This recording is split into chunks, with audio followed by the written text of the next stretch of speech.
Let's talk a little bit more about properties. Let's go ahead and create a project that I'll add to my solution. So I'm going to add a new project, and that new project will be a console application, and we'll deal a little bit with properties.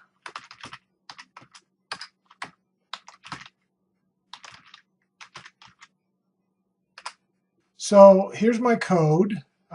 And what I'm going to do is create another class, and rather than put it in a separate file, I'm just going to go ahead and put it right on the same file so we can see all the code at the same time. So I'll say class test results, let's say. And in that class test results, I will have a private field, and let's just make our test results an int, and I'll say, call that score, let's say. Okay, now of course it's a field, so we want to make it private, but we do want to have that information available to the outside world, which is to say outside of this class. So I'm going to create a property that will be public. I'll call that score. Of course, that'll have a get and set part, as you would expect a property to have. Oh, also, of course, it should return an int. Same data type. And I could do something like this. Get return underscore score and set underscore score equals value, because that's pretty standard sort of looking property. Okay, this is what I would call a transparent property.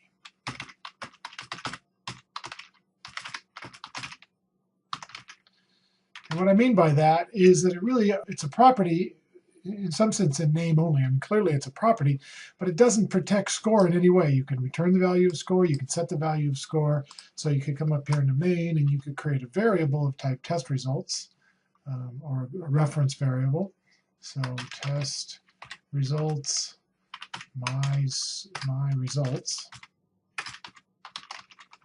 equals new test results. So that creates my object, and I could, let's say, for example, print that value out. I could say my results equals score. Of course, at this point, it would just be 0, because this would be initialized automatically to 0, and then that would be what would be returned. And because I've made this a transparent property, and by the way, that term transparent property, that's just my term. It's not like you could Google that and expect to get any results out of it. But anyway, it's a property that effectively just hands over control of a field. So I can say my results.score equals, and of course I want to say that I got 100, whether I should actually be saying that or not. So this, of course, is the set part of the property. And I don't want that behavior to be allowed. I want something other than the user of the object, in this case main, to be able to modify that result. And so one thing I can do with my property is I can make this private.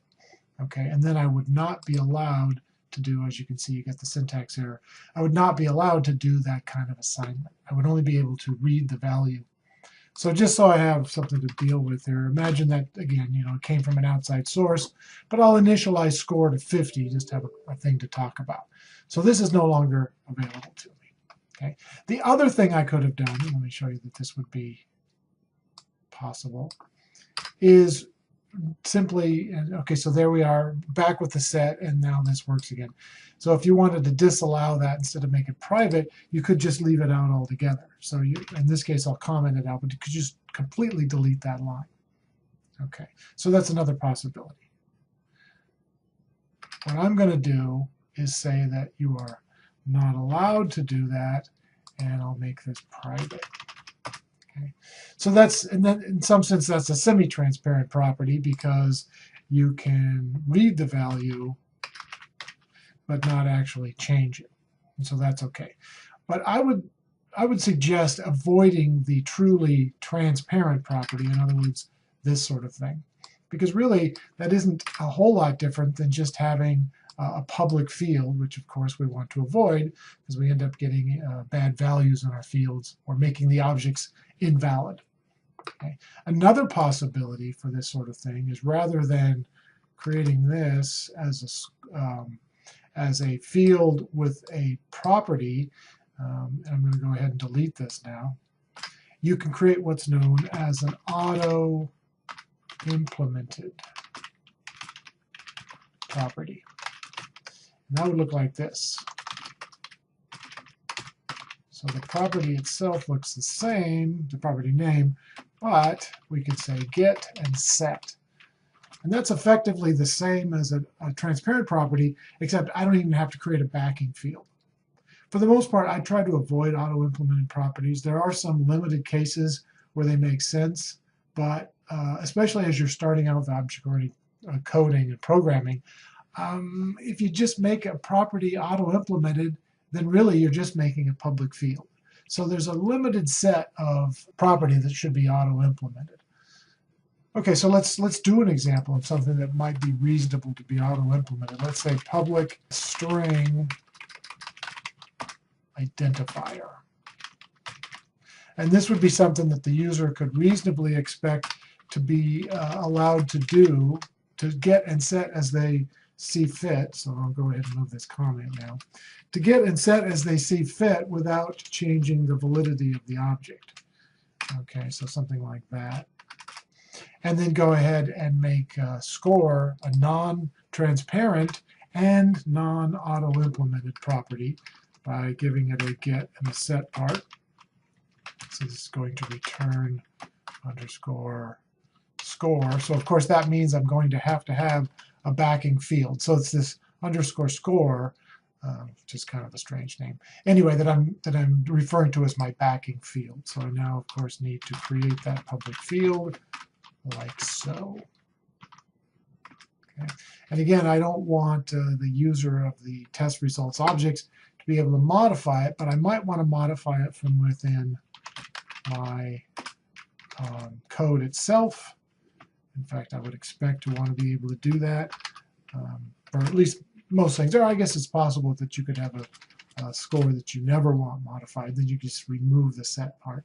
But in this case, for example, let's say that we can add extra credit, but we never take points away for whatever reason. So it's okay to check on the value of score, and it's okay to add to it. So if the score is less than value, then go ahead and do the modification. Okay, but otherwise don't. And you don't have to have an else part, but system diagnostics.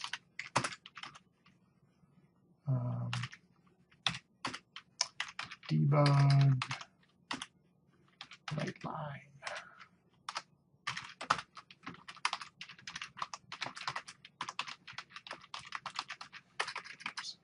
For whatever reason.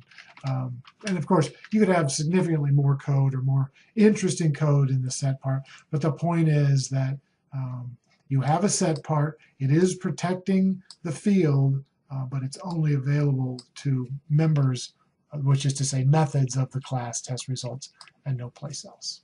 Made a mistake there, let's see.